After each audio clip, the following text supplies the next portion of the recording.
Então, vamos começar. Nós estamos na oficina Matemática do Enem, a partir da educação matemática crítica e da educação CTS.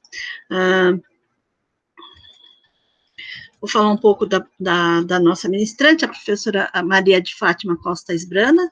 Ela é doutoranda em ensino e História das Ciências e Matemática pela Universidade Federal do ABC e mestre no mesmo programa, especialista em Educação Matemática pela Faculdade Oswaldo Cruz, bacharel e licenciada em Matemática e Física pelo Centro Universitário Fundação Santo André, colaboradora do Grupo de Pesquisa GECIMAS, Grupo de Estudos e Pesquisa em Educação em Ciências, Matemática e Sexualidade, na linha de pesquisa Ensino e Pesquisa em Ciências e Matemática.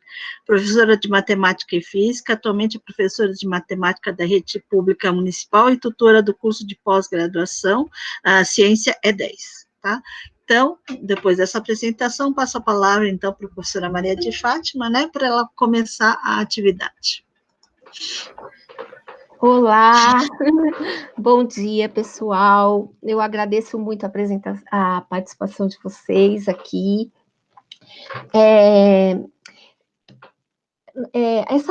Esse tema, a matemática do Enem, né, é um tema, assim, muito, não só a matemática no Enem, mas a partir da abordagem CTS e da educação matemática crítica, é um tema, assim, muito amplo. Então, aqui na oficina, a gente vai focar mais na contextualização das questões, tá?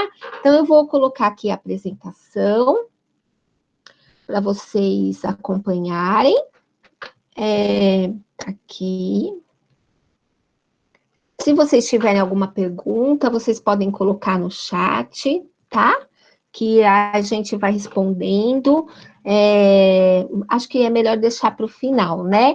E aí a gente faz um tempinho para isso. Mas em alguns momentos eu vou dar um tempinho para vocês poderem responder algumas questões que eu vou trazer, tá ok? Então vamos lá, apresentar.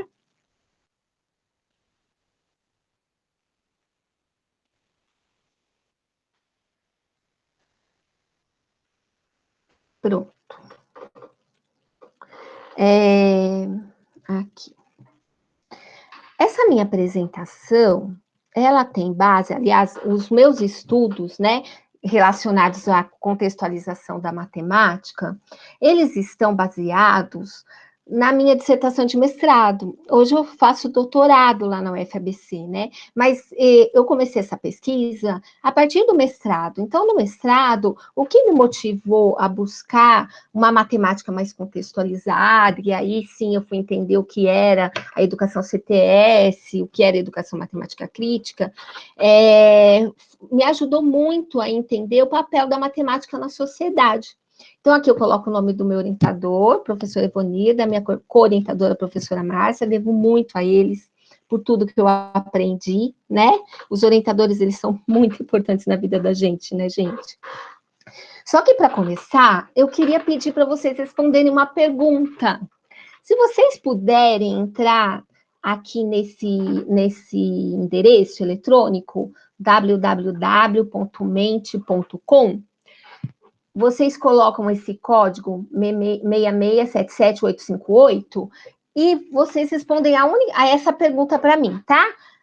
Qual é a sua percepção sobre o papel da matemática na sociedade? Na sua opinião, né? E nas demais ciências? Respondam, por favor. Quem não conseguir, não tem problema, porque pode responder depois. Mas se puder responder agora, seria bem interessante. Então, eu vou dar uns minutinhos, tá bom? Pode ser? Uns 2 minutinhos? 3? Sem pensar muito? Então, vamos lá. 3 minutinhos, tá ok?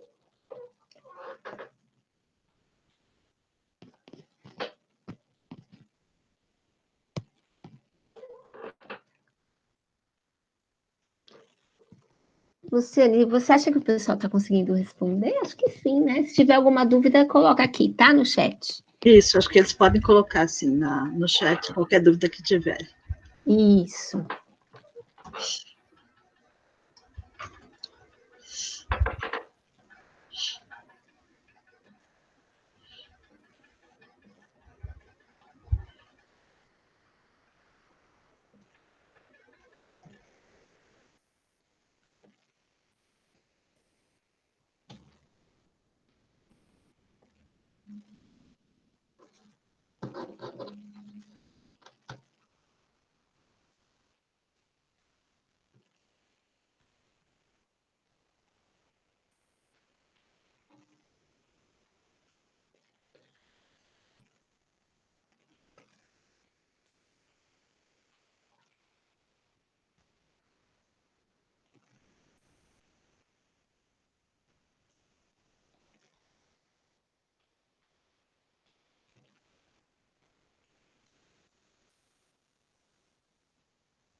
Confere.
Pessoal, muitas respostas interessantes, muitas.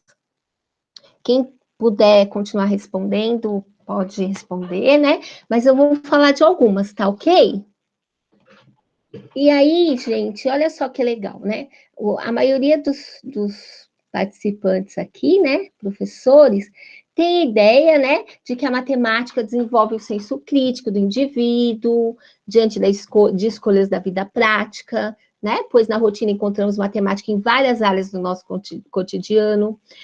Tem gente aqui falando que professores, né, falando que a matemática é uma linguagem para um melhor entendimento das ciências exatas, que a matemática tem um papel importante quanto desenvolver a capacidade de abstração, argumentação e raciocínio, que leva a sociedade mais esclarecida, é capaz de tomar decisões mais acertadas, auxilia a compreensão de diferentes dados, é extremo, né? O papel, ela tem várias frentes aí, né? A matemática. Continuando, então, qual que é a ideia aqui, né, gente?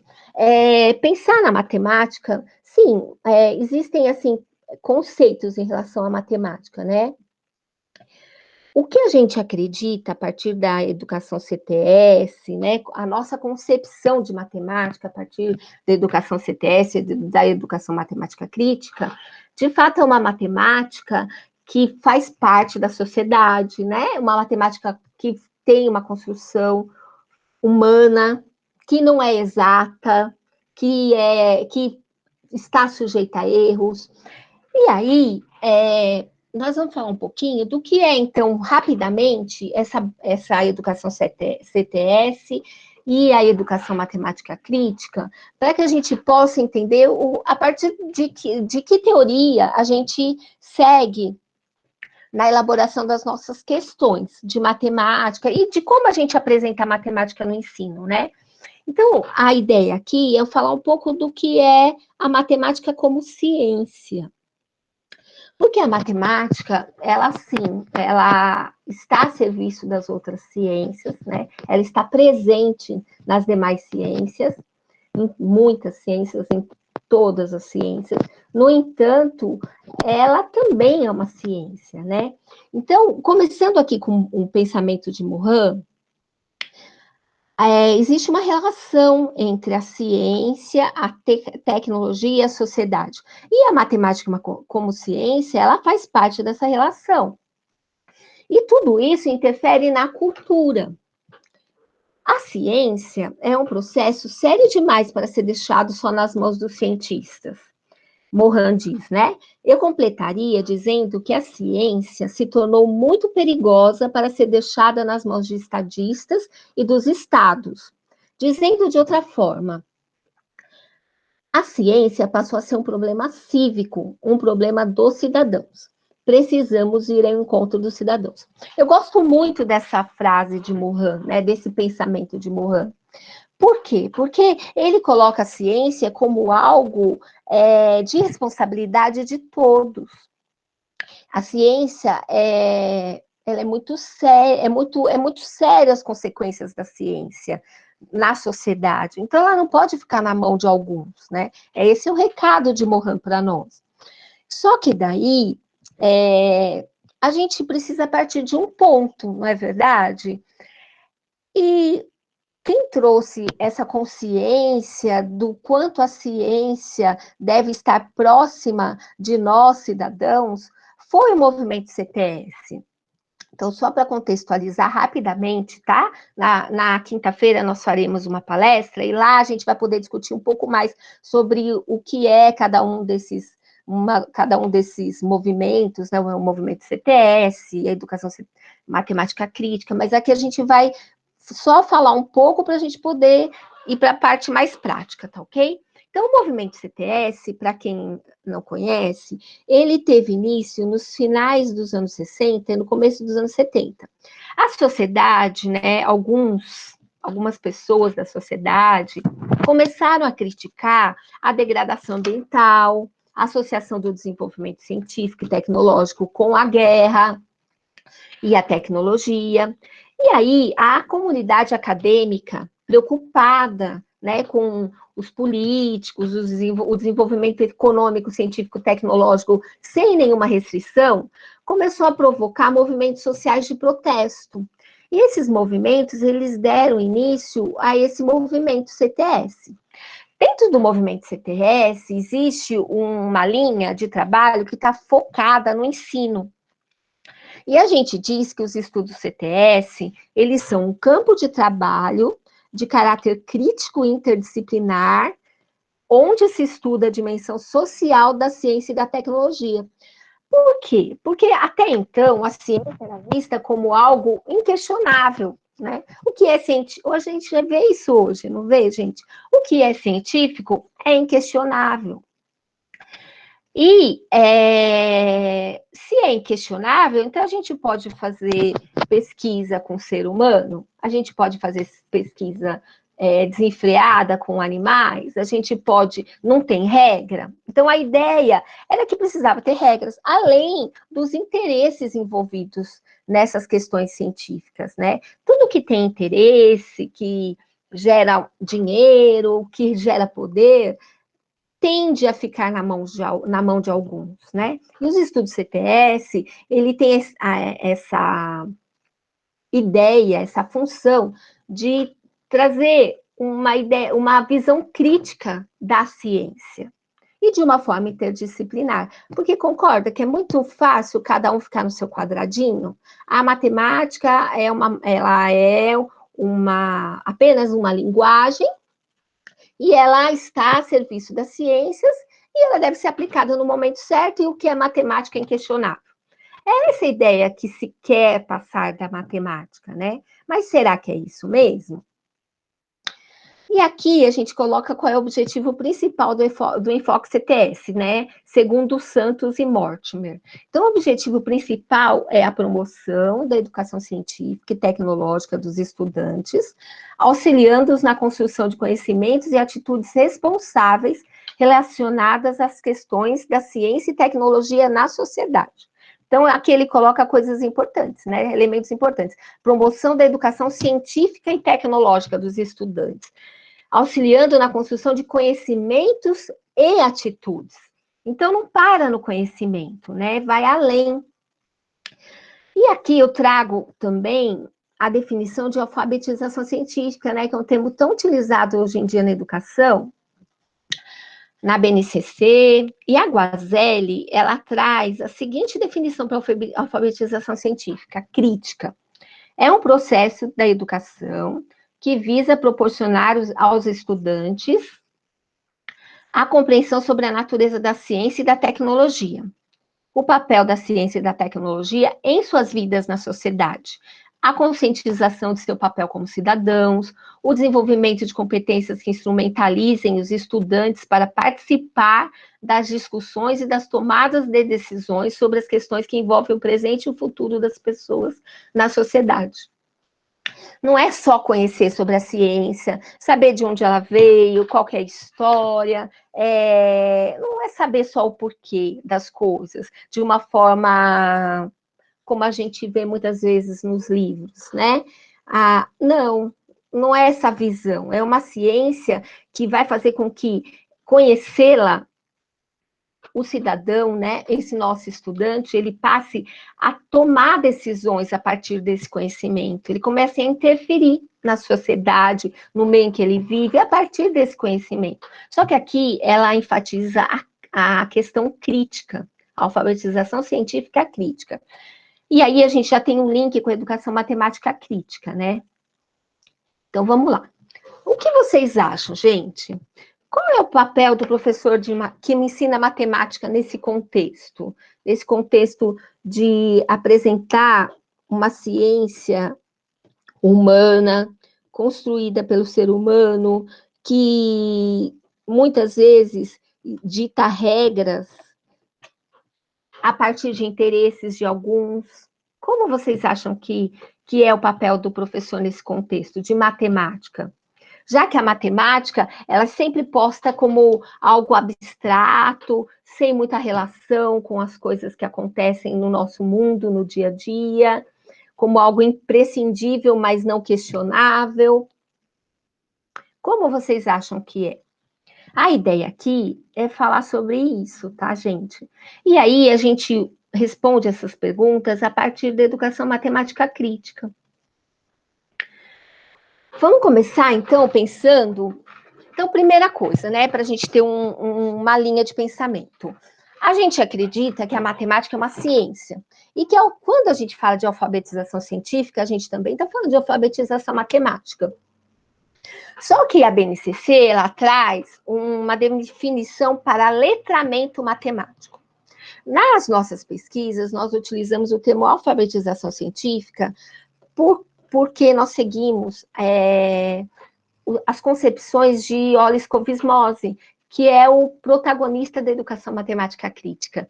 Mas as definições, elas se conversam. Então, quando a gente vê que a BNCC traz que o letramento matemático é a capacidade individual de formular, empregar e interpretar a matemática em uma variedade de contextos, isso inclui raciocinar matematicamente e utilizar conceitos, procedimentos, fatos e ferramentas matemáticas para descrever, explicar e predizer fenômenos. Ótimo. Isso auxilia os indivíduos a reconhecer o papel que a matemática exerce no mundo e para que cidadãos construtivos, engajados e reflexivos possam fazer julgamentos bem fundamentados e tomar as decisões necessárias. Então, a gente vê que essa definição de alfabetização matemática, né, de letramento matemático, é algo amplo. Não é só saber matemática, é saber a matemática e saber utilizar esses conceitos matemáticos, interpretar tais conceitos nas questões relacionadas à sociedade, né? E para que esse indivíduo, esse estudante, possa reconhecer o papel que a matemática exerce no mundo. E qual é o papel que a matemática exerce no mundo, né? Nós, professores, nós vivemos, nós aprendemos a ensinar matemática de um jeito muito tradicional, não é mesmo? E hoje nós estamos tendo que fazer essa relação da matemática com a sociedade. Por isso, eu acho importante a gente discutir sobre esse assunto. Tenho certeza que vocês têm muita bagagem para poder também compartilhar aqui, né? Então, são essas ideias que eu quero trazer para a gente poder crescer com o que a gente pensa em relação ao ensino de matemática. O Skovismos e o Borba, eles dizem que o conhecimento matemático é utilizado pela mídia e por outros meios com fins políticos, por conferir uma visão positivista e neutra da matemática, de forma a induzir o cidadão a pensar que algo comprovado matematicamente é bom. E a gente sabe, né, gente, que são muitos os modelos matemáticos na sociedade. Por exemplo, o imposto de renda. O imposto de renda, hoje a BNCC traz lá algumas condições para trazermos com exercícios, né, atividades contextualizadas para o nosso ensino, e lá a gente vê que o imposto de renda tem lá suas faixas, não é verdade? Mas por quê? Quem é que modelou aquelas faixas? Quem é que modelou que o rendimento de determinada faixa até determinada faixa deveria ser de 27,5%? Quem deveria ser isento? Tudo isso são definições feitas pelo homem, não é verdade? E que devem ser discutidas. Que o cidadão deve saber o porquê. Existem muitas discussões hoje sobre o imposto de renda, dizendo que as faixas precisam ser modificadas, porque hoje o nosso modelo de imposto de renda favorece quem ganha mais.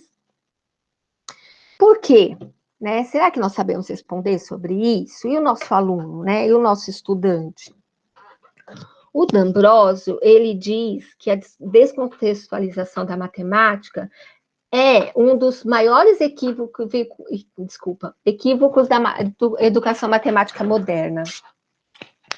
Por quê? Porque a gente apresenta a matemática para o nosso estudante de uma forma descontextualizada. E quando existe um contexto, esse contexto, ele está lá por estar, não provoca uma discussão, muitas vezes, né? Ele ainda diz que ser parte da educação geral, preparando o indivíduo para a cidadania, servir de base para uma carreira em ciência e tecnologia, que é o papel da educação matemática.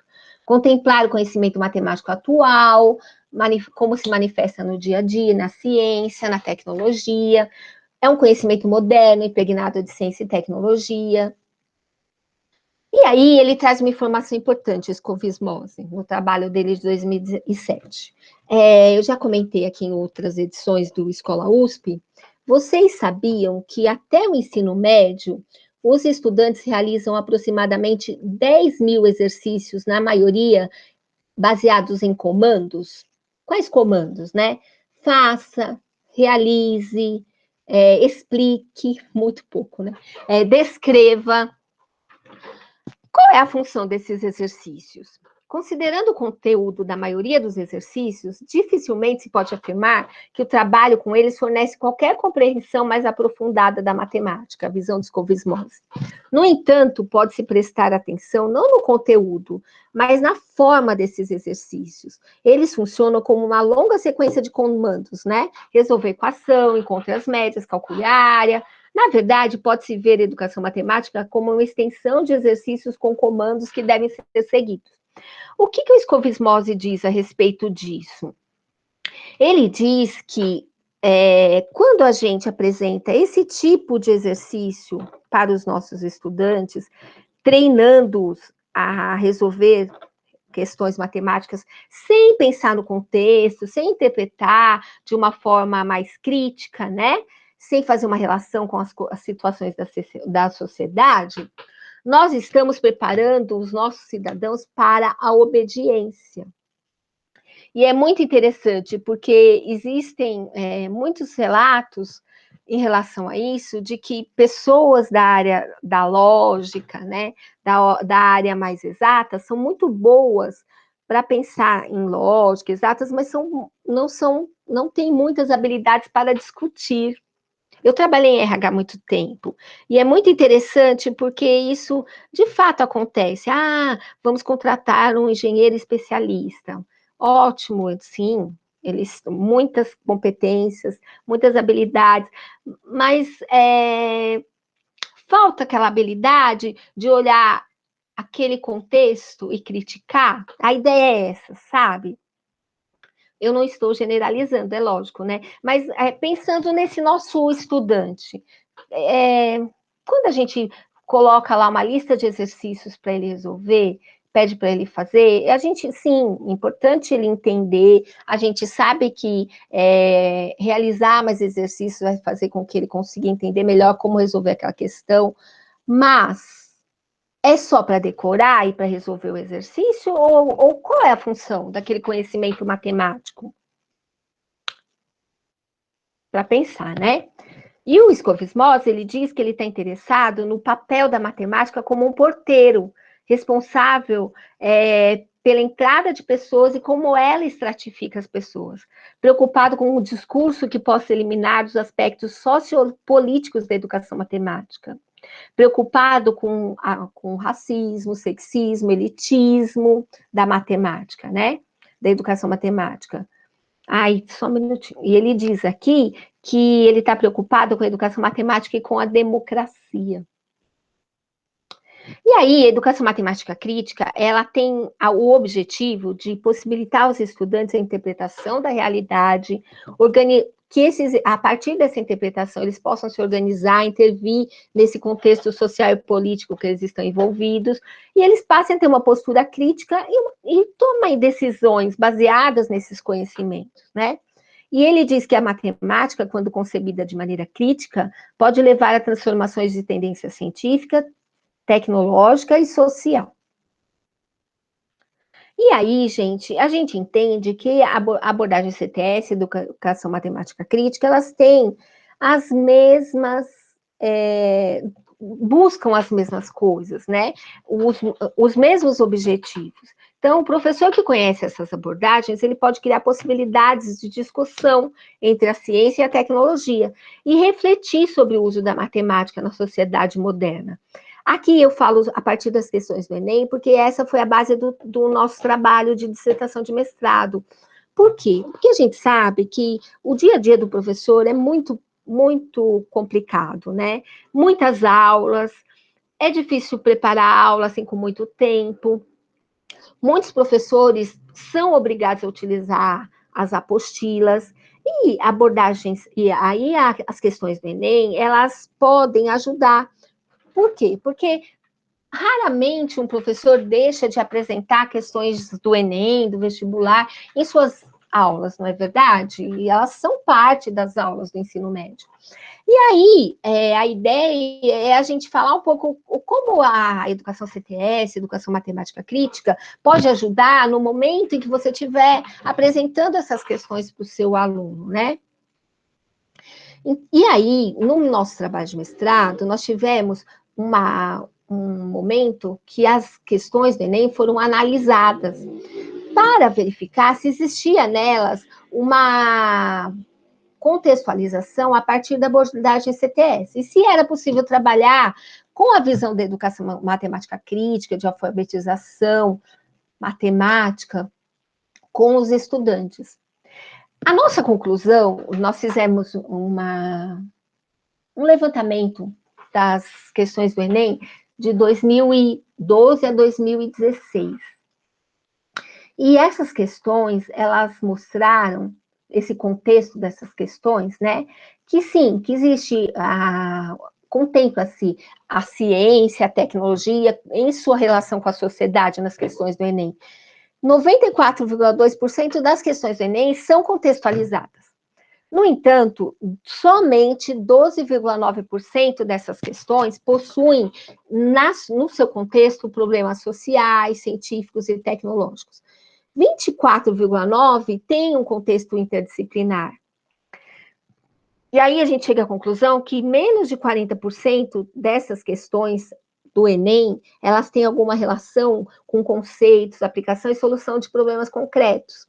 O que isso quer dizer? Que 60% das questões, elas têm um contexto só para ter um contexto, né? Só para dizer que existe um contexto na resolução da matemática, mas ela está focada num conhecimento matemático puro. Então, vamos lá, o que isso quer dizer, né? Aqui é só para a gente entender um pouco como é que a gente explorou essas questões, né? Lá no curso de extensão que eu apliquei na dissertação de mestrado. Mas eu vou passar isso para frente, depois eu volto aqui, tá? Então, eu vou fazer um exercício aqui com vocês.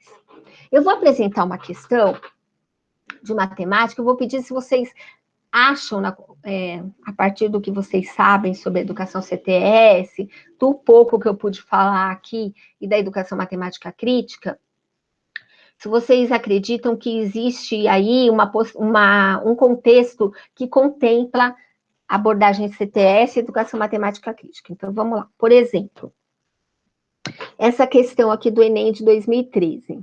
A Secretaria de Saúde de um município avalia um programa que disponibiliza para cada aluno de uma escola municipal uma bicicleta, que deve ser usada no trajeto de ida e volta entre sua casa e a escola.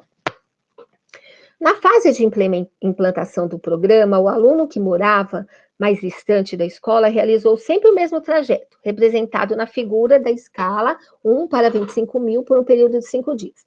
Aí ele pergunta, né, quantos quilômetros esse aluno percorreu na fase de implantação do programa? O que vocês acham? Vocês acham que existe aí a possibilidade de falar da ciência, da tecnologia em relação à sociedade, de uma forma crítica, como propõe a educação matemática crítica? O que vocês acham? Se vocês quiserem responder no chat.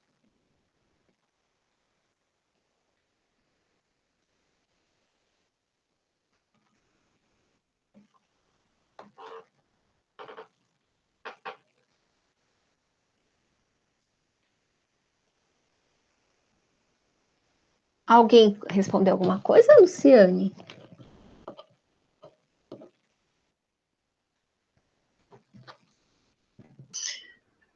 Não vi nenhuma resposta, mas se quiserem abrir o microfone, como são poucas pessoas, sim. Pode abrir o microfone também para falar. Sim, se vocês quiserem, fiquem à vontade. Interessante essa questão que ele aborda do aluno que precisa de auxílio para chegar ao colégio, né? Para ir da casa ao colégio. E aí aborda essa situação, mas não é uma questão, não veria como tão crítica, né? Mas seria uma solução possível para uma secretaria de educação pensar em prol dos seus alunos. Por exemplo, o município do Rio de Janeiro, eu sou professora do município do Rio de Janeiro, eles têm um programa de ônibus escolares, né, que levam os alunos das suas casas até o colégio e vice-versa, né? E é um programa municipal, que tem ali toda uma questão de logística feita pela Secretaria Municipal de Educação. Então, assim, aborda essa questão dos alunos que precisam do transporte, mas não faz nenhuma crítica a isso. Sim, muito bem. Sim. Mais alguém quer comentar?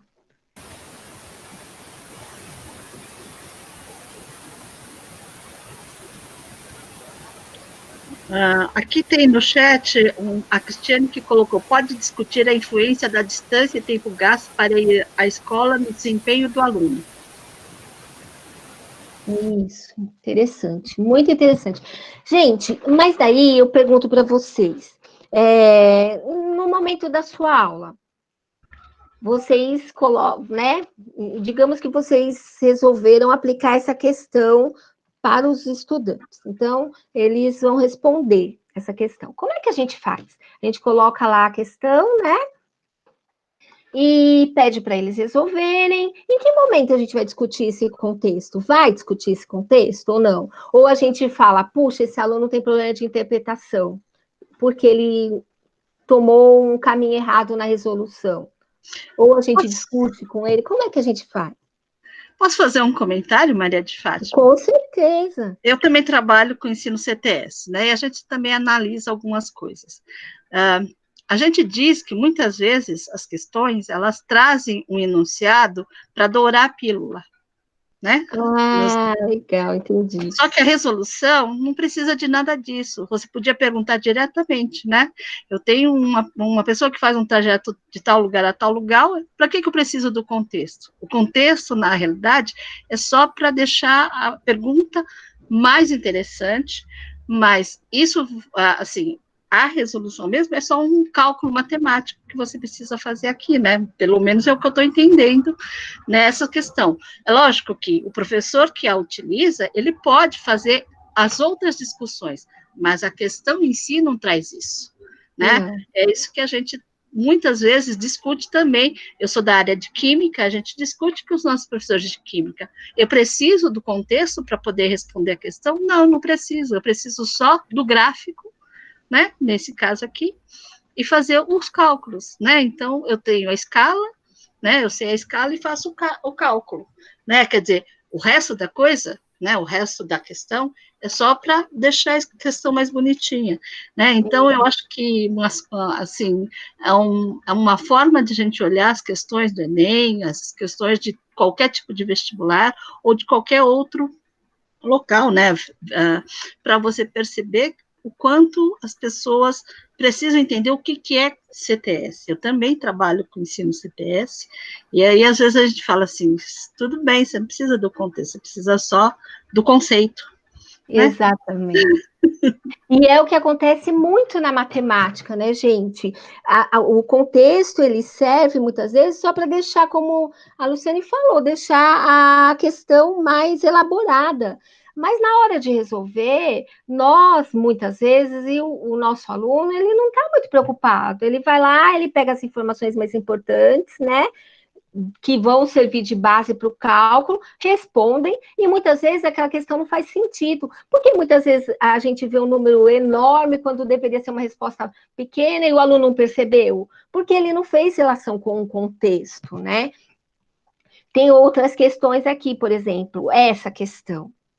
Em setembro de 87, Goiânia foi palco do maior acidente radioativo ocorrido no Brasil, quando uma amostra de césio removida de um aparelho de radioterapia abandonado foi manipulada inadvertidamente por parte da população. A meia-vida de um material radioativo é o tempo necessário para que a massa desse material se reduza à metade. Então, a meia-vida do césio é 30 anos. A quantidade restante de massa da massa de material radioativo, após ter anos, é calculada pela expressão, né, mt, que é uma função exponencial, né, onde A é a massa, K é a constante, 0,3 é a aproximação para o log. Qual o tempo necessário em anos para que uma quantidade de massa do césio se reduza a 10% da quantidade inicial? E essa, o que vocês acham? Tem um contexto que aborda a educação CTS, educação matemática crítica, o que vocês acham? E como trabalhar a educação matemática crítica, né? O que vocês acham? Já que somos poucos, vamos aproveitar para trocarmos experiência, né, gente? Compartilharmos conhecimento, isso ajuda muito, e é ótimo, eu estou amando. Oi, dá para ouvir? Sim. Desculpa, bom dia, Renata. Bom dia. Assim, o mesmo modo que a outra, né? As questões parecem muito aqueles livros de matemática que a gente tem, que também tem um tipo de contextualização. Nada a ver, né? O cara coloca um texto bem legalzinho, falando tal do cérebro, e no final ele não fazer minha conta. Minha conta, simplesmente, não tem nada. Olhando do ponto de vista do aluno, ele não vai se ligar que isso foi um problema, que eram aquelas crianças lá que comeram Sérgio, que tiveram problemas, e aí você falar da questão do descarte do material hospitalar, que ainda mais agora com essa questão do descarte das máscaras, né, com a questão da Covid, você contextualizando isso do ponto de vista atual. Mas ainda, por mais que eles coloquem esse texto, eu ainda vejo como só fala. Entendi. Sabe colocar alguma coisa aqui para poder justificar o uso do log? no aluno dá exponencial, mas não, você não vê isso. Acontece que, lógico, como professora, a gente faz isso.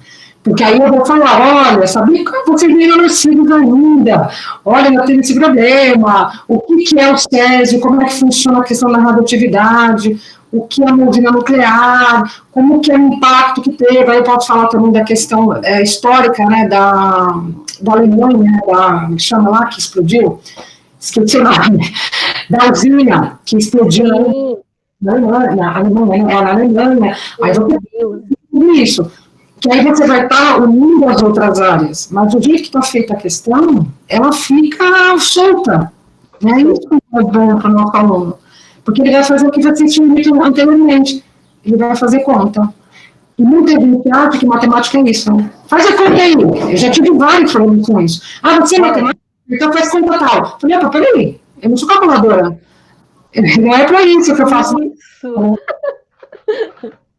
Exatamente. A ideia que se tem de nós, né, da matemática, é que a gente consegue fazer as contas rapidamente, né, cálculo mental rapidamente, né. Maria de Fátima, o Jonas Inícios coloca assim, essa questão tem um contexto muito mais rico do que a questão anterior. Pode falar sobre o impacto social desse fenômeno. Existe um documentário sobre, né, sobre o acidente, né, de Goiânia. Isso. Mais alguém falou alguma coisa? Não, só essa. Gente, enquanto análise no meu trabalho de mestrado, essa questão ela foi classificada como sim, que ela tem sim um contexto de educação CTS, que envolve educação matemática crítica, né? Por quê? Porque, primeiro, né? Aconteceu, aqui tem uma questão da ciência e da tecnologia que interferiu na sociedade. Segundo, é crítica, porque nós conseguimos discutir várias coisas aqui, né? Teve muitos interesses envolvidos, né? E como o Jonas falou, né, Jonas, né? De fato, ela é bem mais rica que a última questão. A última questão, a da bicicleta, sim, ela pode trazer, como vocês disseram, né, contextos mais críticos, mas vai depender de quem? Do professor, né, que estiver aplicando essa questão. Se ele quiser colocar uma lista de questões contextualizadas para os alunos responderem, mas não abordar esse contexto, ele só vai servir, como vocês comentaram, para ficar mais bonitinha a questão, né? E muitas vezes para tentar interpretar, mas a ideia não é essa, né? Que professor que eu quero ser? Tudo bem, eu entendo. A gente precisa fazer com que os alunos aprendam muitos conteúdos, mas quando a gente foca na questão do conteudismo, a gente está tendo uma concepção de matemática que foca no procedimento, em como que eu vou entender, como que eu vou fazer aquele exercício, e quanto mais eu souber, melhor. Eu não estou focando na questão do interpretar essa matemática em relação à sociedade. Uma questão como essa, como ele comentou, né, como vocês comentaram, né, a Renata também comentou, eu posso trazer um vídeo, posso explicar o que aconteceu com isso rapidamente, e eu posso usar 2 aulas de matemática de 50 minutos com uma única questão. Sim, eu vou acabar perdendo mais tempo em relação a dizer como é que eu vou, quais são as implicações desses números, o que isso quer dizer. Olha só, se reduz a 10%, quanto tempo é necessário para reduzir 10% do césio presente em um determinado local? Quais as consequências disso, né? Será que ele tem consciência desse número? A ideia é a gente pensar qual é o meu papel enquanto professor de matemática na aplicação dessas questões. Será que é só ensinar o procedimento mesmo? Tem algumas outras, mas eu vou... por exemplo, essa daqui é a questão que a gente comentou agora há pouco, né? Então, aqui a gente fala que existe uma problematização que envolve diretamente as consequências da ciência e da tecnologia na sociedade. Sim, é uma questão que envolve a educação CTS, mas vai depender da postura que o professor tiver em sala de aula em relação a essa questão. Aqui tem uma questão sobre a guerra. Essa foi uma questão de 2014, que durante a Segunda Guerra Mundial, para decifrar as mensagens secretas, foi utilizada a técnica de decomposição em fatores primos. O número n é dado, né, pela expressão 2 elevado a x vezes 5 elevado a y vezes 7 elevado a z, no qual x, y e z são números inteiros não negativos. Sabe-se que n é múltiplo de 10 e não é múltiplo de 7. O número de divisores de n, diferentes de n, é... E aí, tá bom, o aluno vai resolver a questão. Mas esse contexto da Segunda Guerra Mundial, dos códigos, existem, assim, muitos contextos que a gente pode trazer para essa questão, não é verdade? Eu acho que eu trouxe isso aqui na próxima, peraí. Aqui.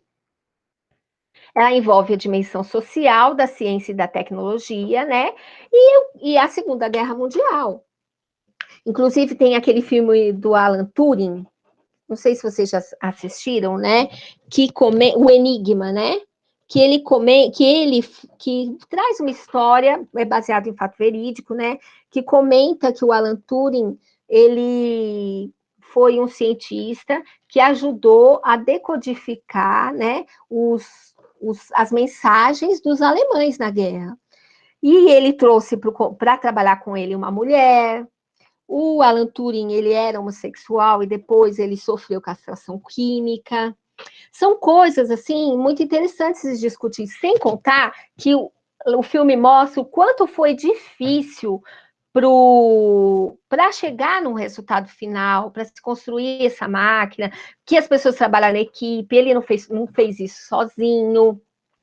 Mostra como que a ciência, ela é uma construção de fato humana, porque os nossos estudantes têm aquela visão do cientista, de um cientista que é o gênio, que resolveu tudo sozinho, e que para ser igual a ele é muito difícil, por isso que para ser cientista não é fácil, não é verdade? E que as coisas são muito, assim, são resolvidas a partir de ideias de um gênio, e não é verdade, né? E aí começa a ter essa ideia de absolutismo, de ciência neutra. Uma outra questão, gente, essa questão, eu faço questão de vocês pensarem um pouco nela. Em uma central de atendimento, 100 pessoas receberam senhas numeradas de 1 até 100. Uma das senhas é sorteada ao acaso. Qual é a probabilidade de a senha sorteada ser o número de 1 a 20? O que vocês acham?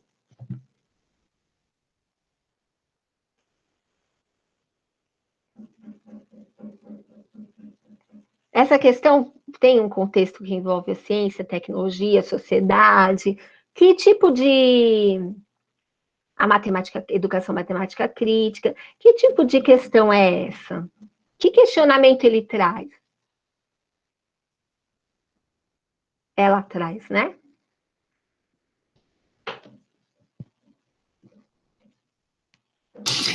Tudo que acontece, a gente tem muito medo, Maria de Fátima, de falar, porque assim, uma coisa é eu falar para quem não sabe do que eu estou falando, a outra é eu falar para quem sabe do que eu estou falando.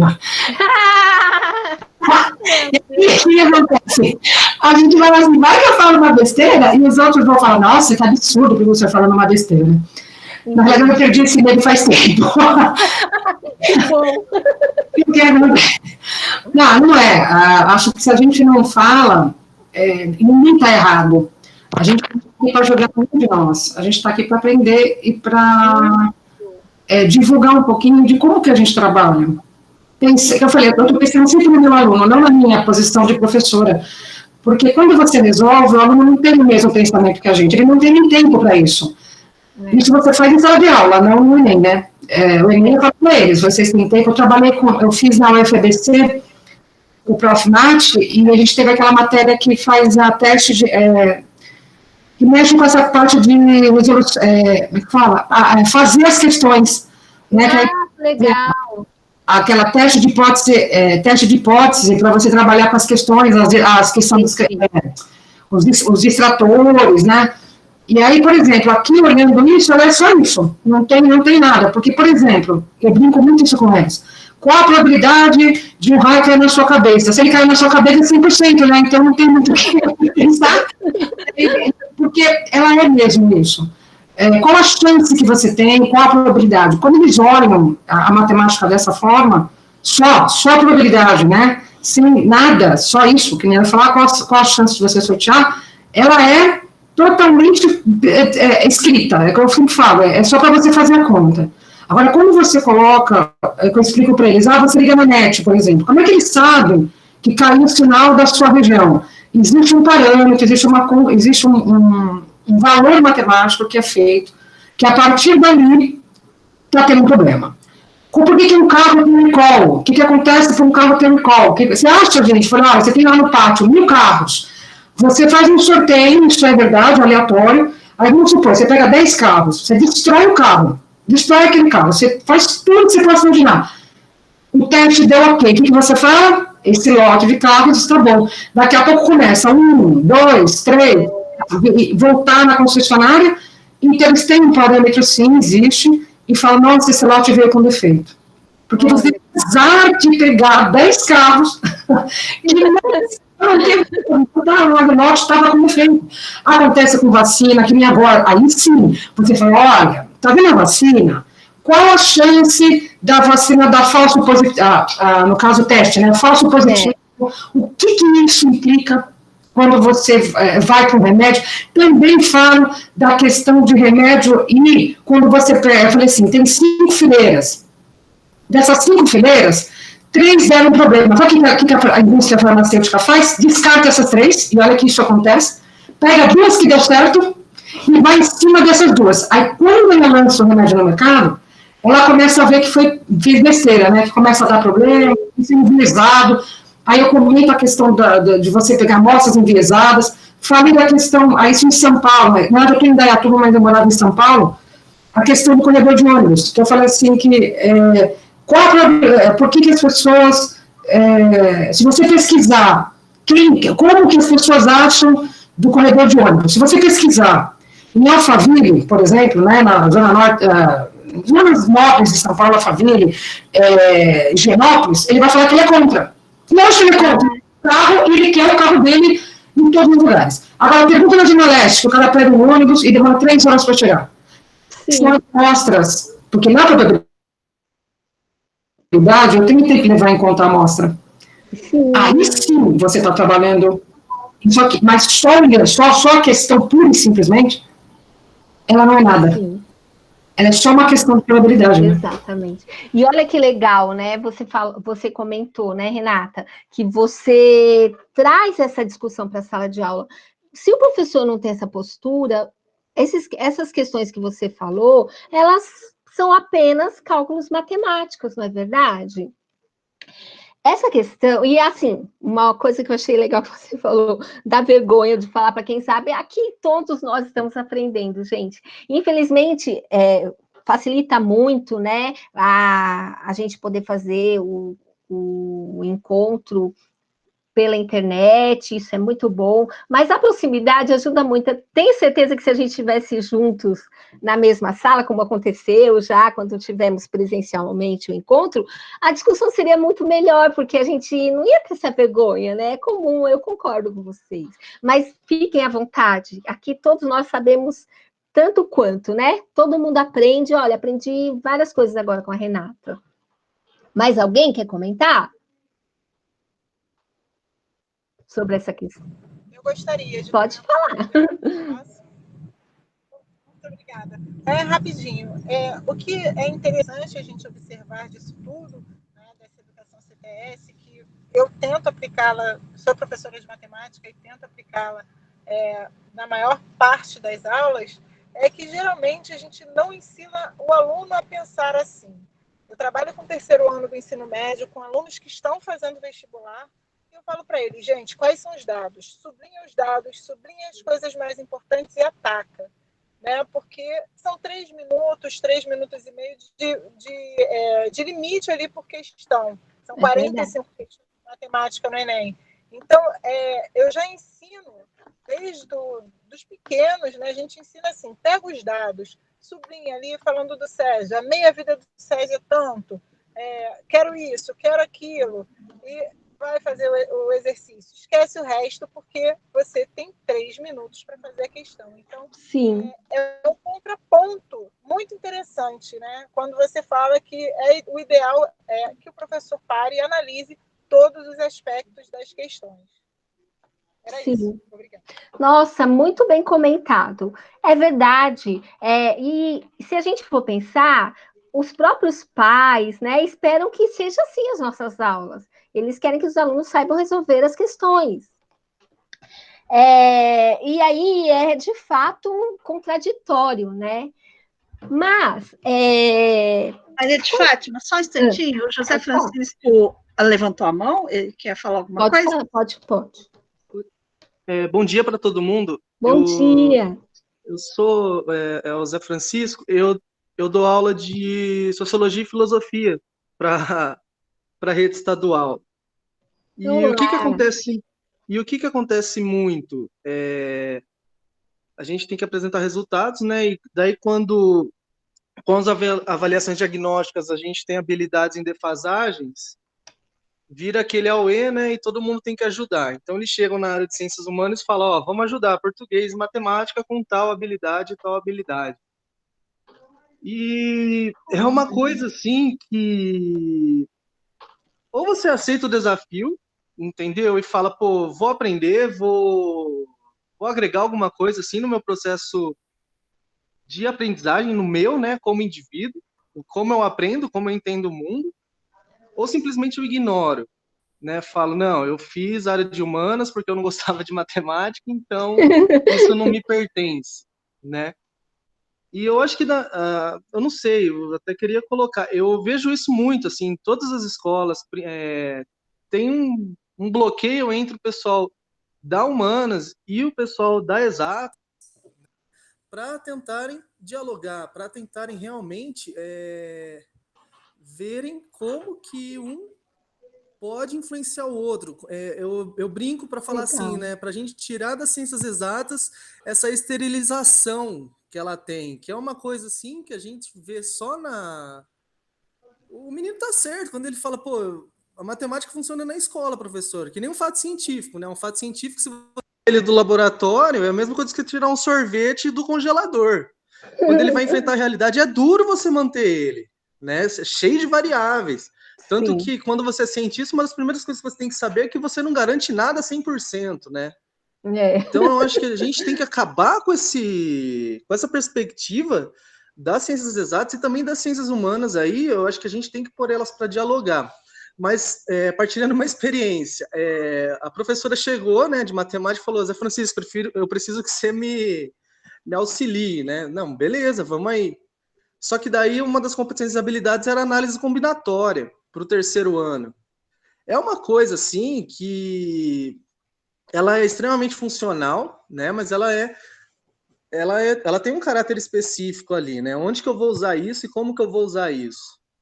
Eu não tenho competências e habilidades para mim, por exemplo, dar uma aula de matemática, né? Mas como que eu vou conseguir dar um insight, né? Como que eu vou dar esse start no menino? Né? Como que eu vou conseguir trazer isso que ele está aprendendo, mesmo se for o mínimo ali, né? E tentar fazer com que ele aplique isso na realidade. Daí uma das coisas que eu consegui fazer foi na aula de sociologia, a gente fazer uma análise combinatória de partidos políticos. Então, a gente colocou uma Câmara de Vereadores, né? Partidos à esquerda, partidos de centro e partidos de direita, né? Na área de sociologia, eu trabalhei como que seria o valor de cada partido e qual que seria a perspectiva de cada partido, né, diante da sociedade. Entendi. Né? Quais os tipos de escolhas que eles iriam fazer.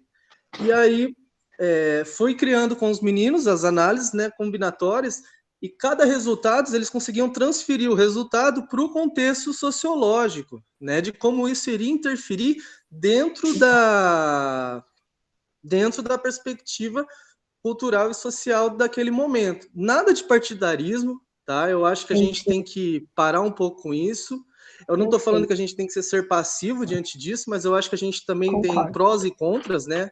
Acho que o mundo é uma dualidade, a polaridade, só que não tem uma coisa única, né? E isso tem que ser mostrado também para o menino, tanto quando você vai falar de direita ou de esquerda.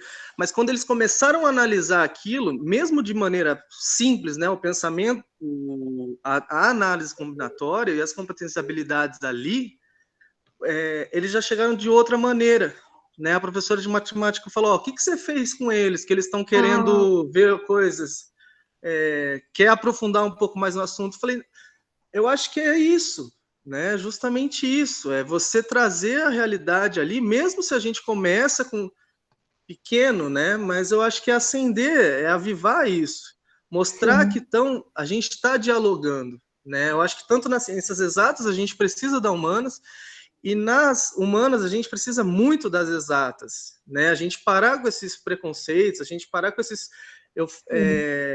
bloqueios. Parece que fica um bloqueio mental na cabeça dos professores, que um não pode entender a área do outro. Mas é tão magnífico quando você consegue conversar com o professor de química ali, entendeu? Quando você consegue conversar com o professor de biologia. E eu acho que quem não se abriu ainda, quem ainda não, um professor, né, que não se abriu para isso, não consegue dar conta da realidade que a gente está inserido. A gente tem um conceito de modernidade, mas esse conceito de modernidade ele já foi, ele não aguenta. Todos os objetos de estudo, se você for pegar, por exemplo, aquecimento global, ele é biologia, ele é cultural, ele é econômico, ele é social, ele é exato. Não tem como a gente mais definir um objeto em área, né? Se a gente tiver essa dimensão, eu acho que a gente consegue avivar, porque avivar ali o estudante que está com a gente, né? Ele tem que, sei lá, tem que dar uma aula de sociologia ali no laboratório de química, por que não? Por que não? Entendeu? A gente saber como que funciona. Por exemplo, aquecimento global, saiu uma pesquisa ali que com o aquecimento global aumenta o nível de agressividade do ser humano. Uau! Entendeu? Antes da gente chegar no aquecimento global final, que vai matar todo mundo, eu acho que a gente vai acabar se matando antes. Entendeu? Então isso é social, isso é química, isso é biologia, entendeu? Isso é conhecimento. Que eu acho que o professor ele tem que trazer isso. Senão a gente vai ficar esse negócio funcional mesmo e esperar a aposentadoria. Ou então cai numa depressão absurda e daí fala, mas o que eu estou fazendo aqui?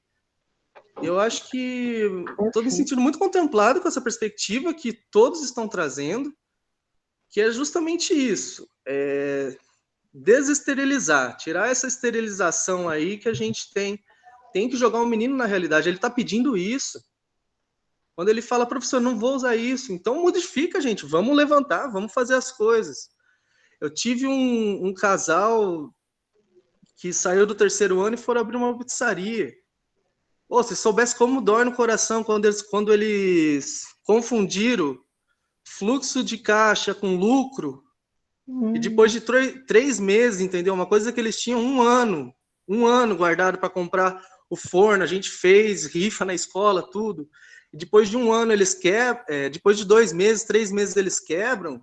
Dói no coração. E era uma coisa assim que a gente poderia e deve falar na escola, poxa. Entendeu? E assim, a gente está aí. Independente da qualidade da educação, acho que a qualidade a gente consegue fazer debaixo da árvore, entendeu? Não é querer. Né? Eu acho que se a gente tiver essa dimensão, essa perspectiva, que é uma perspectiva crítica, que é uma perspectiva reflexiva, a gente consegue galgar aí novos horizontes. Se Deus quiser. Olha, muito bom, muito bom. Eu estou gostando muito dos comentários de vocês. É exatamente isso. E que privilégio ter alguém da sua área, né, da área de sociologia, aqui para falar sobre esse assunto, porque a ideia é essa mesmo. Porque, assim, a quem interessa que quem sabe matemática só sabe aplicar matemática num contexto que ele não faz relação. A quem interessa, gente? Os interesses da sociedade em relação à educação podem não ser os nossos, né? Enquanto professor, só que a gente acaba fazendo o mesmo jogo quando a gente não tem essa noção. E muito legal essa ideia da parceria, porque a ideia da interdisciplinaridade, transdisciplinaridade, é essa, é a gente poder trabalhar junto, né?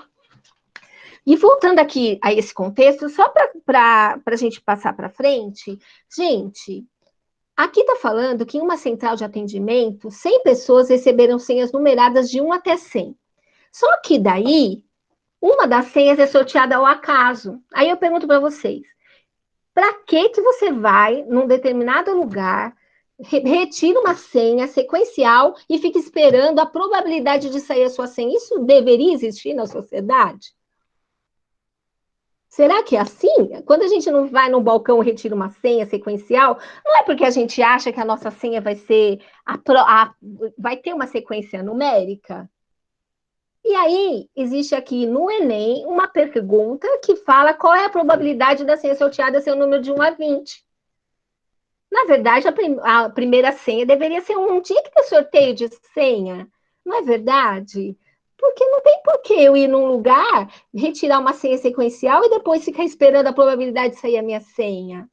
Só que ninguém vai questionar esse contexto, porque nós estamos acostumados a não fazer relação do procedimento matemático com o contexto matemático. Tanto faz, eu vou lá, como né, a Renata disse, vocês disseram, eu vou lá, escolho lá os números, eu faço a conta e coloco o resultado. Tá certo, enquanto a pessoa estiver fazendo o Enem, não dá mesmo tempo, eu concordo, né, com a professora, não dá tempo, nesses 3 minutos, de ficar criticando, pensando no contexto. Mas eu vou te dizer uma coisa, se a gente conseguir, de alguma forma, trabalhar isso em sala de aula, quando ele chegar lá no Enem, saber fazer a interpretação correta do problema vai ajudar muito, e ele vai ganhar tempo. Porque tem questões que você não precisa nem fazer o cálculo, você pode responder... o que não é esse caso, né? Esse caso é um contexto, assim, que incabível, né? É falar para nós que somos da área de exatas, e olha que interessante, o que quer dizer exatas? Aquele número é aquele e acabou. Então, a ideia que a sociedade nos impõe é essa, a nossa ciência é exata, o resultado é inquestionável. E a gente, enquanto professor, a gente...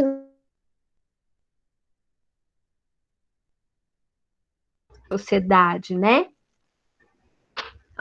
Tá bom, gente? Tudo bem? Posso ir para frente? A Maria Eliane levantou a mão. Pode falar.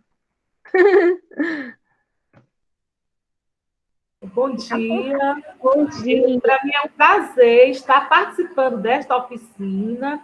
Eu estou aqui na cidade de São Benedito, no interior do Ceará. Uau! Sou professora de matemática de escola pública e já trabalhei em alguns momentos com turmas de terceiro ano, tendo esta preocupação em preparar os alunos para a prova do Enem, estudando as questões, analisando. Então, é interessante o que nós estamos comentando, né? Agora, existe assim a realidade do aluno que não tem muito o hábito de leitura.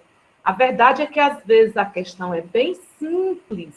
Quando ele vê um texto extenso, ele já descarta, embora, se ele fosse analisar, ele teria condição de resolver.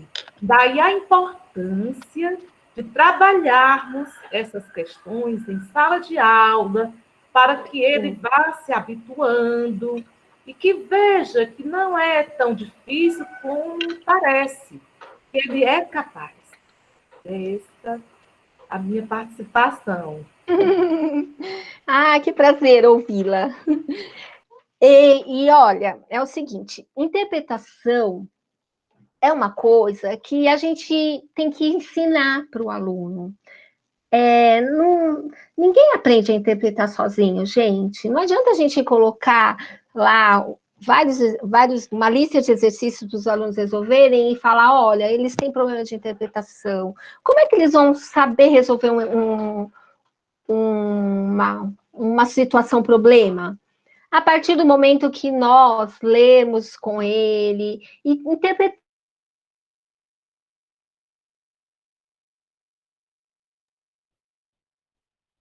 né? Sim, existe a questão de ver um texto grande, não querer ler, tem todos esses elementos que atrapalham, mas se nós pararmos para olhar, como aconteceu com esse exemplo, né, que o professor deu, um assunto sobre partidos políticos, eleição, que não é uma coisa assim que atrai muitos estudantes, mas uma parceria do professor de sociologia com a professora ou professor de matemática, em que cada um pode ajudar, né, no que conhece, porque o professor de sociologia não conhece análise combinatória, e a professora de matemática provavelmente vai ter dificuldade de colocar as coisas como o professor de sociologia coloca em relação à sociedade, porque é ele que conhece os conceitos. E aí, numa parceria, o professor de sociologia apresentou, né, a sua visão, mostrou o quanto é importante para ele esse conhecimento, para o aluno, e o aluno, na hora de resolver os cálculos, ele sabia do que ele estava falando. Faz muito mais sentido, não é verdade? Então, talvez seja um desafio muito grande por conta de tudo que a gente tem para fazer, né? Para resolver em sala de aula e dar conta. No entanto, é nosso papel, senão nós vamos reproduzir um conhecimento isolado, um conhecimento que não faz sentido, um ensino de matemática que não tem significado para o aluno. Olha, o nosso aluno, por que não ele saber o que é um fluxo de caixa, saber o que é um lucro? Hoje em dia fala-se tanto de empreendedorismo, onde é que ele vai aprender isso? Onde ele vai aprender sobre orçamento familiar? Onde, né? É na escola. E aí eu trouxe outras questões, eu não vou me aprofundar muito, porque eu gostaria de mostrar uma questão mais para frente. Então, por exemplo, essa questão aqui que apareceu no Enem é sobre alimentos. Dá para discutir várias coisas em relação a alimentos, né? Muitas. Dá para envolver os professores das outras disciplinas. Aqui a gente tem uma questão que não tem contexto nenhum, né, que não tanto faz, mas dá para ser uma coisa mais importante, mais elaborada. Se o professor trouxer elementos mais críticos para essa discussão, que é sobre comprar salgadinho, né? Por exemplo, o mal que faz esse tipo de salgadinho, como que é a produção de um salgadinho, olha quanta coisa legal, dá para trabalhar com professores das outras disciplinas, de biologia, química. Vamos lá. Aí, eu trouxe para vocês uma questão do Enem do ano passado. Essa questão fala o seguinte, olha, só para a gente pensar, como é que a gente trabalharia essa questão em sala de aula? E aí, gente, qual que é a diferença? A diferença é que eu não vou trabalhar pela quantidade, eu vou trabalhar pela qualidade, né? Então, eu trago aqui a questão 157. Segundo o IBGE, o rendimento médio mensal dos trabalhadores brasileiros no ano 2000 era de 1.250.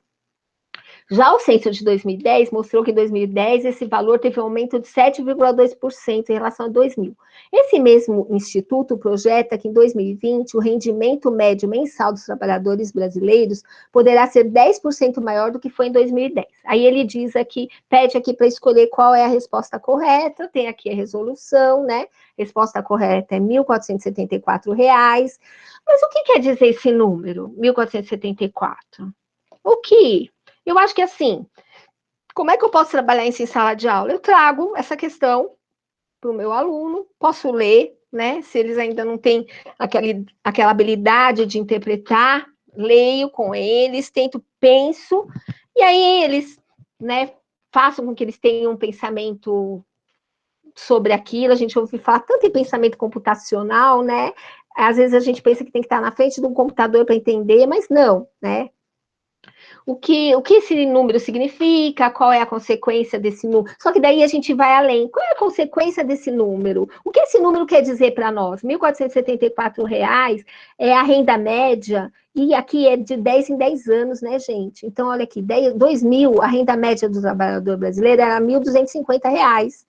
Em 2010, aumentou 7% esse valor e foi para 1.340. Em 2020, a previsão era de que seria R$ 1.474.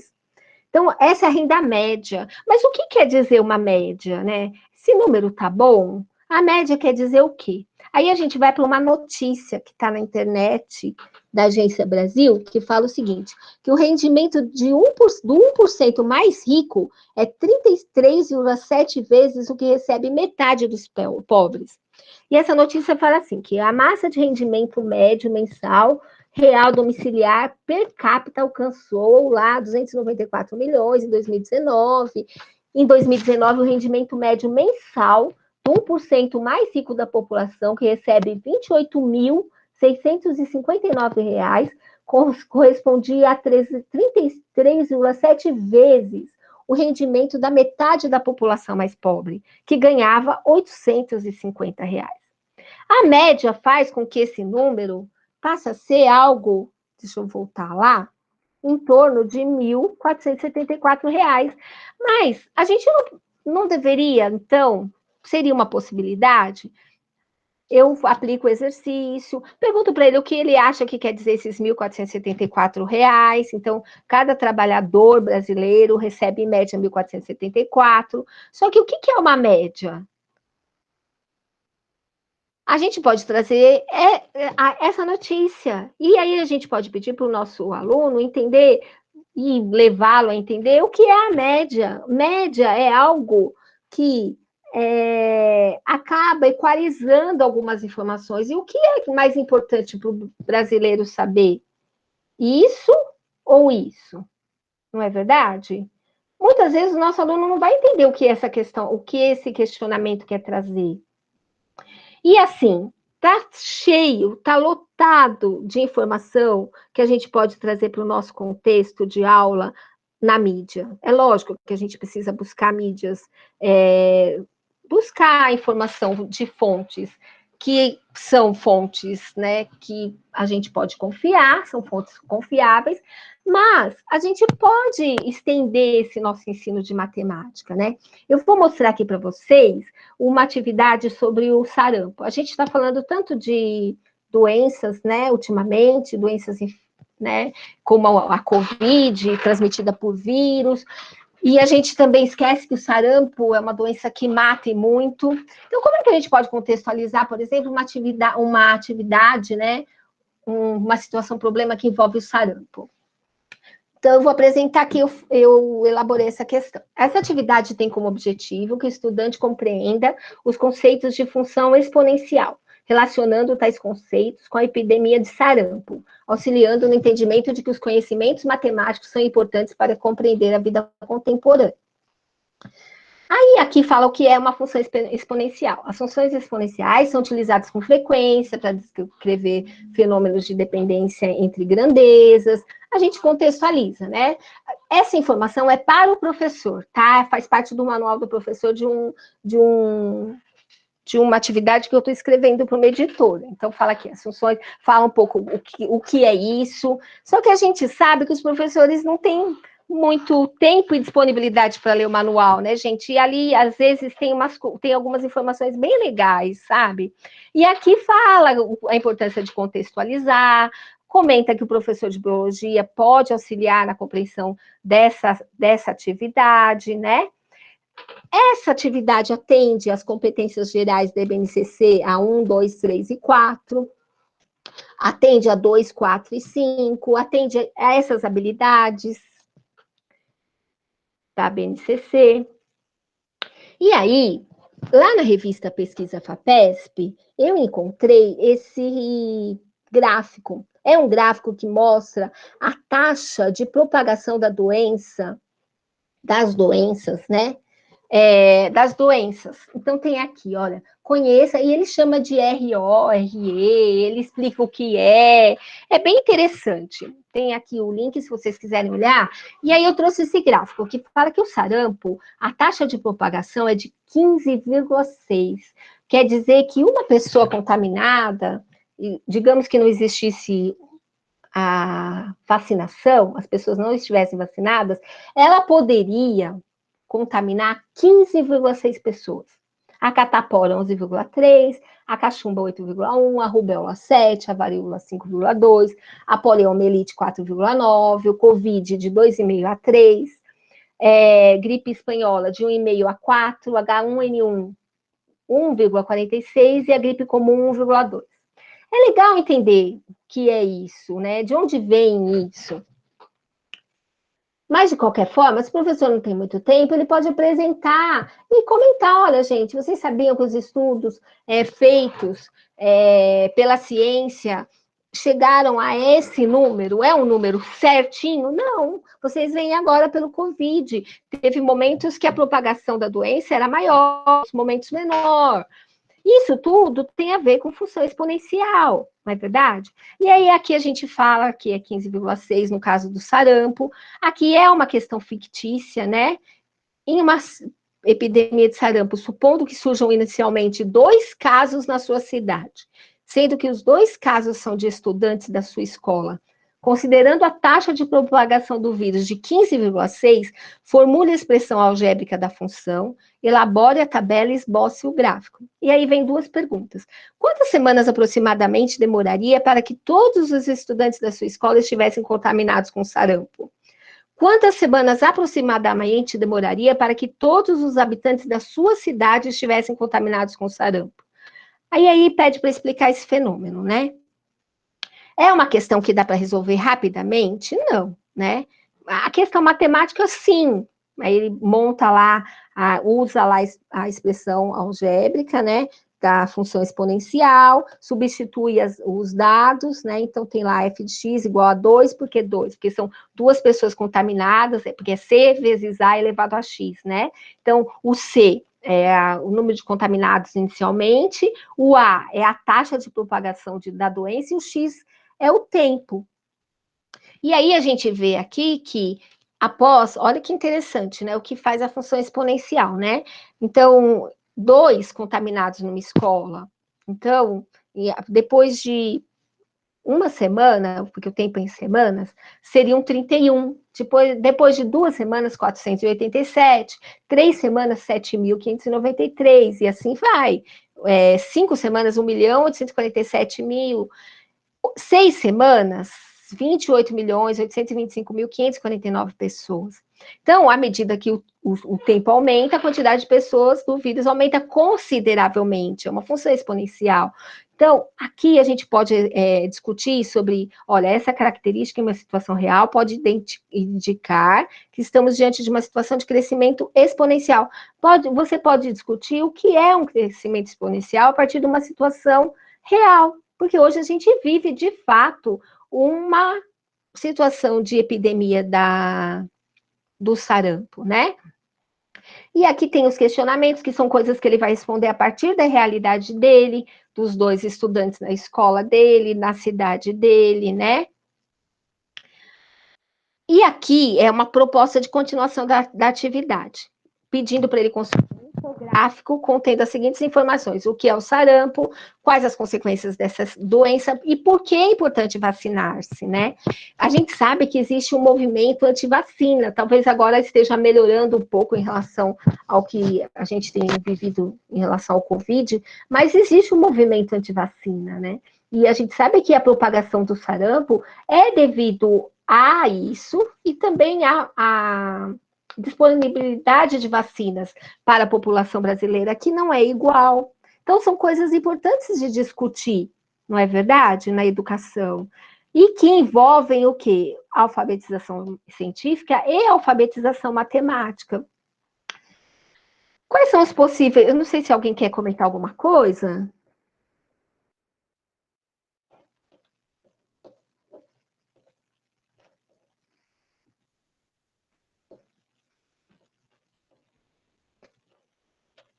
E a ideia, gente, é o quê? É a gente olhar para o que de fato acontece na sociedade para trazer tais contextos para a sala de aula. Eu tenho trabalhado com uma editora, é a segunda que eu trabalho, para formular questões matemáticas contextualizadas, para trazer essa realidade das situações reais para as atividades matemáticas, para as situações problema. E assim, eu vou dizer para vocês que muitas vezes, eu estou trabalhando essa semana num trabalho, esse mês no trabalho, sobra assunto. Dá para falar sobre muitas coisas, muitas. O Auler, um trabalho de 2007, ele trouxe possíveis contextos CTS no contexto brasileiro, né? O que a gente pode trazer para a educação? Então, ele fala aqui, olha quanta coisa ele fala que dá para trazer. E isso, você pode olhar a notícia, só olhando as notícias você já tem essas informações. É lógico, demanda tempo, demanda pesquisa, mas demanda também pensar em projetos, pensar em atividades compartilhadas, com a interdisciplinaridade. Ele fala aqui que, por exemplo, a gente pode discutir sobre a exploração mineral, desenvolvimento científico, tecnológico e social, questões como a privatização da companhia Vale Rio Doce, da Petrobras, o porquê é importante privatizar ou não, o que é isso, ocupação humana e poluição ambiental, na qual seriam discutidos os problemas de ocupação desordenada nos grandes centros urbanos, saneamento básico, poluição da atmosfera e dos rios, saúde pública, diversidade regional que provoca o êxodo de populações, questão agrária, o destino do lixo, o impacto do meio ambiente, controle de qualidade de produtos químicos, direito do consumidor, risco para a saúde, estratégia de marketing usada não só pelas empresas, né? A colega falou sobre a questão da vacina, dos remédios, olha quanta coisa, questão da produção de alimentos e a fome, o desenvolvimento da agroindústria, distribuição de terra, custos sociais, processo de desenvolvimento industrial brasileiro, dependência tecnológica do mundo globalizado. É muito interessante porque, assim, as pessoas também acham que porque tudo que é tecnológico não tem discussão, mas elas não sabem que existem modelagens matemáticas para tudo. E o que é uma modelagem matemática, né? Por que a conta de água tem essa modelagem? Então, quando nós temos menos recurso hídrico, a conta aumenta. São coisas, e são muitas que envolvem a função definida por mais de uma sentença, né? São muitos contextos matemáticos que podem ser relacionados, né? Fontes energéticas do Brasil, preservação ambiental, são alguns, né, gente? Eu tenho certeza que vocês podem comentar vários outros. Aliás, deixa eu ver aqui, se vocês quiserem depois comentar aí no chat quais outros contextos, alguns colegas já comentaram aqui, que podem ser abordados nas nossas aulas de matemática, são muitos, né? Muitos. Vocês querem fazer alguma pergunta, comentar alguma coisa? Fiquem à vontade.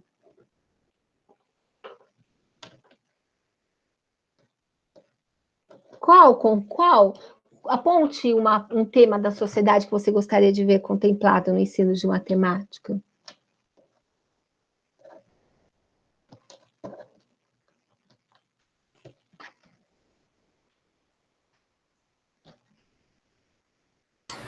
Tem bastante, você explorou bastante aqui, né? Tá bem colocado.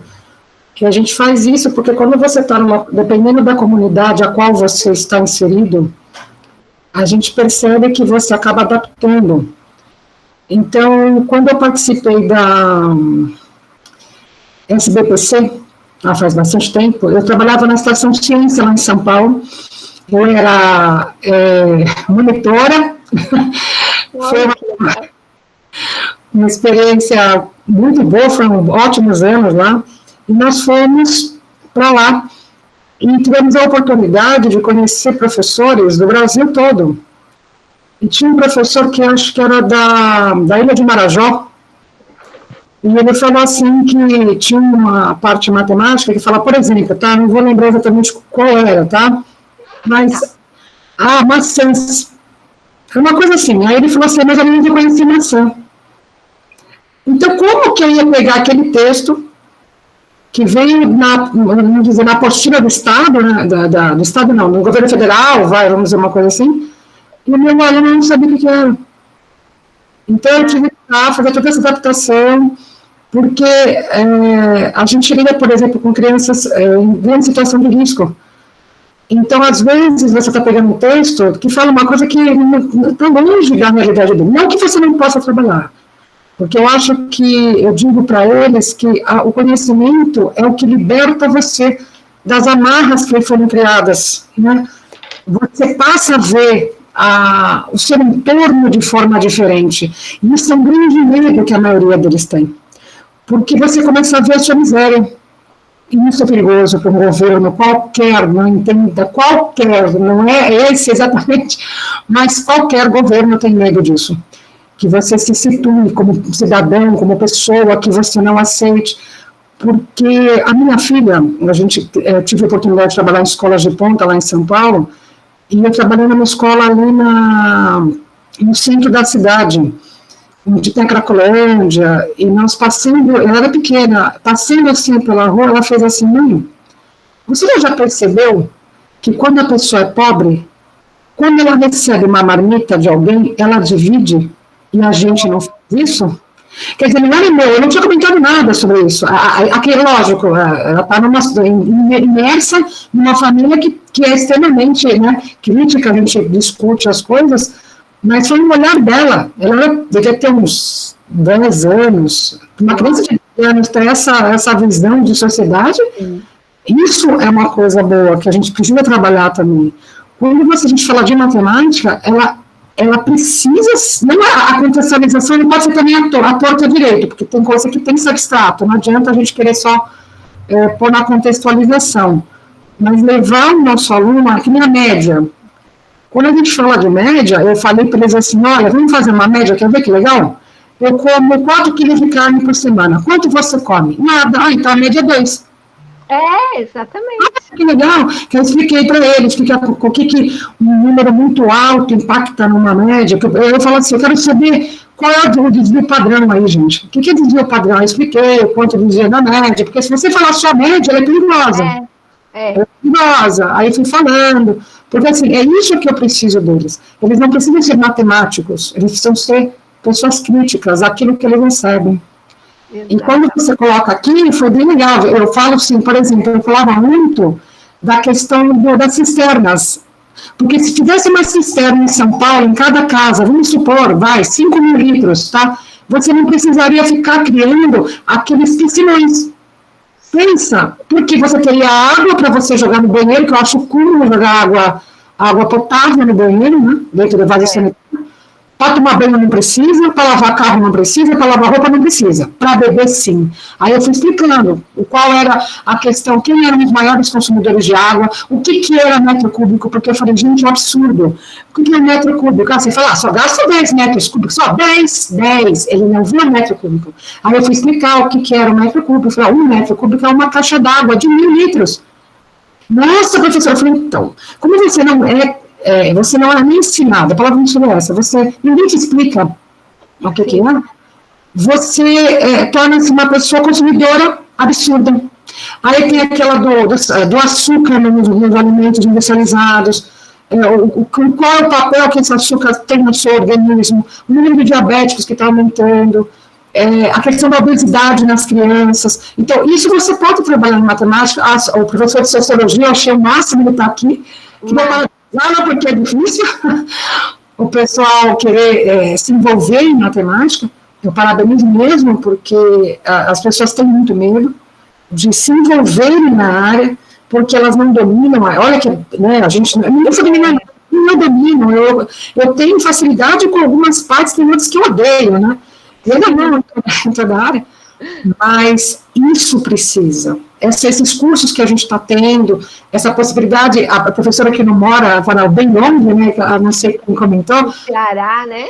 Isso, como esses encontros online, eles também trazem a possibilidade de eu poder estar aqui e não estar aqui, porque eu estou em outro lugar, né, cada um na sua cidade, não tem que me deslocar, porque financeiramente ficaria inviável para muitos de nós, a não ser que esteja na mesma cidade, né? Isso eu acho que você levantou bastante, todo mundo está levantando isso. A gente sabe que o tempo para cada um é diferente, sim, a gente às vezes tem que cumprir aquela meta, né? Você tem que cumprir a apostila, porque tem que cumprir o cronograma, cumprir o planejamento, só que todo mundo se esquece que as crianças não aprendem no mesmo momento, né? E você tem que parar. Você pegar uma comunidade, eu peguei uma comunidade com muita resistência a estudar, muita mesmo, tanto é que nessa pandemia foi uma loucura fazê-los trabalhar com a gente, porque não só a tecnologia, mentira que eles estão inseridos, mas uma mentira assim descarada, quando você vê, eles não sabem mexer. Eles sabem fazer rede social, selfie, Instagram e Facebook. Nossa, isso eles sabem, só isso.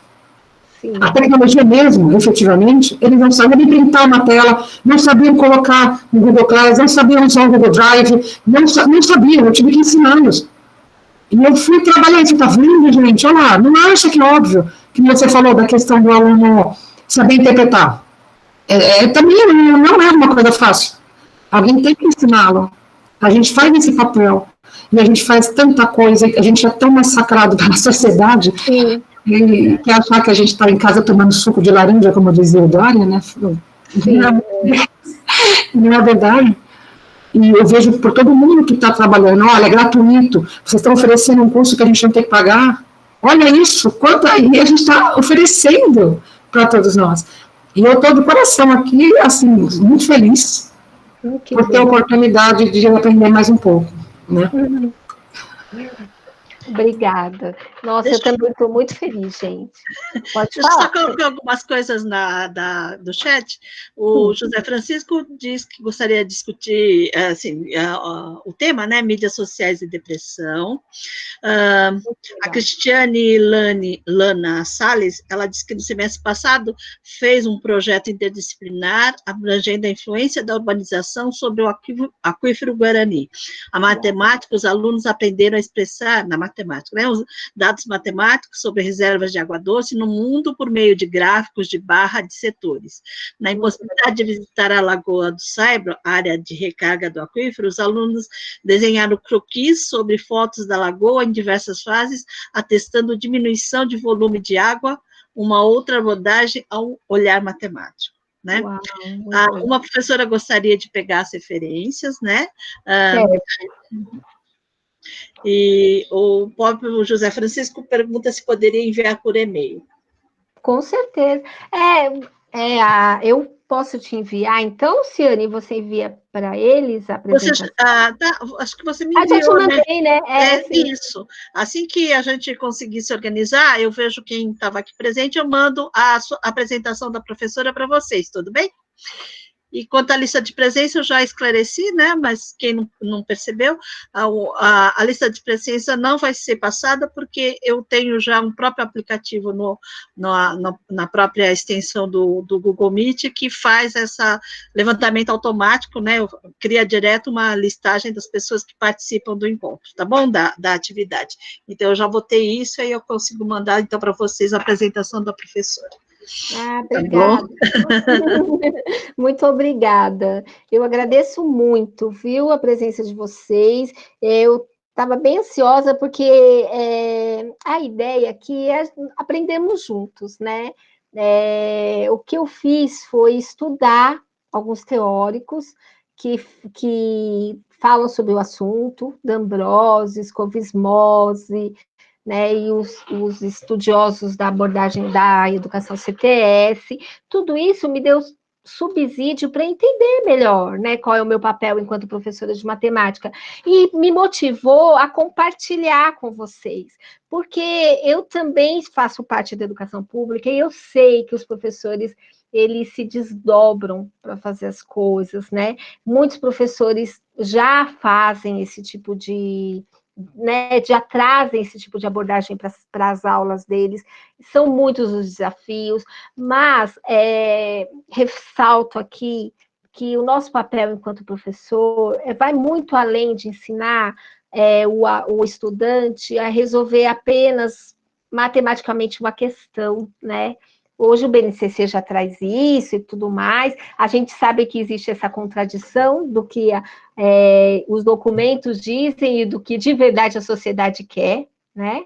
Mas nós precisamos fazer bem o nosso papel, e a gente não precisa saber tudo, né? Como o professor disse aqui, né? A gente pode aproveitar os diversos conhecimentos para trabalhar e fazer uma escola muito mais significativa, né? A gente sabe que o termo aprendizagem significativa é um termo que diz respeito a uma teoria, então é uma coisa bem mais profunda, mas, assim, de um modo bem superficial, né, que tenha significado para o nosso estudante estudar, né, que faça diferença, né, como disse Scopes Mose, na vida dele, e que ele saiba interpretar aquele contexto de uma forma crítica, pensando no que é uma democracia de fato, né, porque enquanto nós não soubermos o que é uma democracia, nossos alunos, ela não vai existir de fato.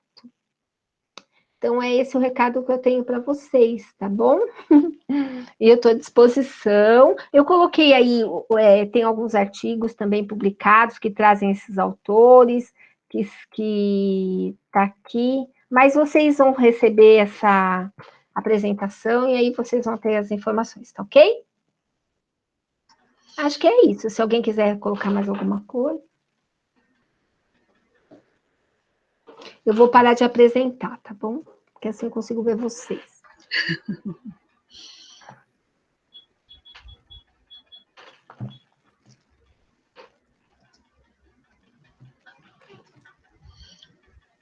Estou vendo o José Francisco e a Maria Helene de Medeiros com as mãozinhas levantadas. Vocês esqueceram Sim. de abaixar ou vocês querem fazer outras perguntas? A Maria Helene ainda está com a mãozinha levantada. Apenas fazer assim uma observação, né, que diante dessas adversidades que estamos atravessando, essa pandemia, em todos os momentos difíceis e das situações, há sempre o lado positivo. E isso que está acontecendo é algo positivo. Quem poderia imaginar, um ano atrás, eu mesma jamais seria capaz de imaginar que teria a oportunidade de estar interagindo com colegas de outro estado, eu aqui do meu interior, na minha residência, no estado do Ceará, estar num encontro com colegas da mesma profissão, do estado bem distante que eu nem conheço. Então, é uma oportunidade que a gente não deve passar. É o lado positivo.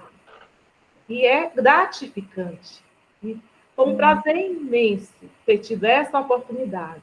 E oportunidades não devemos deixar passar.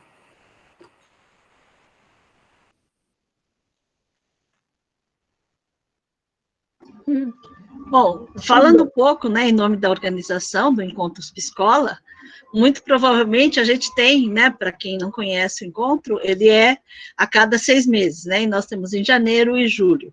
Em julho ainda continuaremos praticamente por causa da falta de vacinação, e a gente sabe que até julho não vamos conseguir imunizar a população como um todo, né, a probabilidade é pequena, né, falando matematicamente, a probabilidade é pequena de a gente ter essa imunização de massa, né, em massa. Então, nós provavelmente vamos manter um encontro, os Pscola, totalmente online. E aí, a partir do momento que a gente conseguir de novo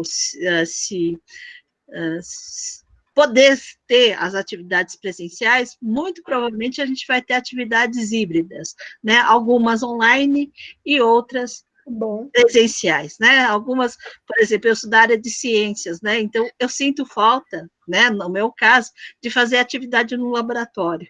Fazer atividade no laboratório à distância não dá, né? É muito difícil, né? A gente gosta de pôr a mão na massa no sentido de realmente de fazer as nossas cozinhas, digamos assim, né? Então, provavelmente, alguns cursos vão ser presenciais, mas muitos vão poder continuar sendo online, né? Então, a gente vai começar a pensar, né? Essa é uma das possibilidades que a própria organização já começa a entrever para os próximos encontros dos psicólogos. Tá bom? Tá ótimo. Que bom que vai ter essa possibilidade do ensino, da apresentação híbrida, né? Isso vai ser muito interessante.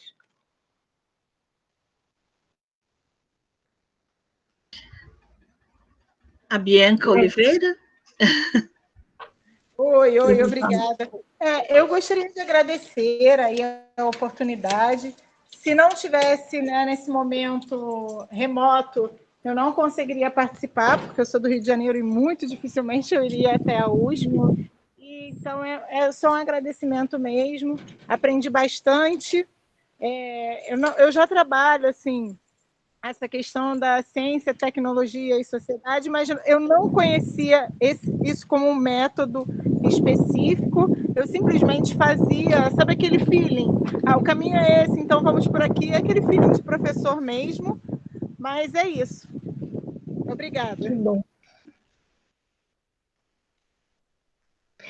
Eu digo, Bianca, que a educação CTS é um modo de ser do professor, sabe? Porque, de fato, é o que você falou, entre essa questão do feeling, mas também, quando a gente, no caso da matemática, né, quando a gente olha para os contextos, e por que o Enem? O Enem é algo muito presente na vida dos professores, né? A gente consegue visualizar não só a importância de trabalhar com a educação CTS, mas o como, e isso é legal, né? Mas o meu trabalho de mestrado e agora de doutorado, ele faz essa aproximação da educação CTS com a educação matemática crítica, tá?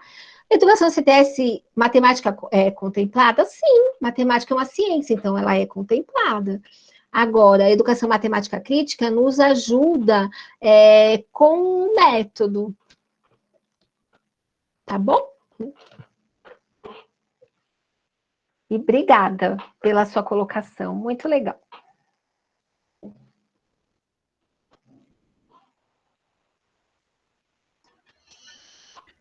Mais alguém gostaria de falar?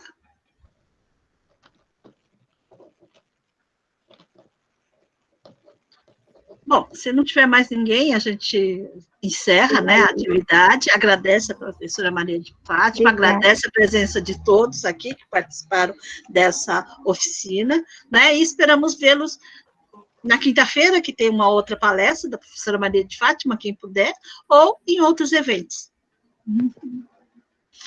Obrigada a todos, bom dia. Obrigada, gente, obrigada mesmo, aprendi muito com vocês. Quem sabe a gente se encontra por aí, né? Tchau, tchau. Bom, vou fechar a gravação, tá? Interromper.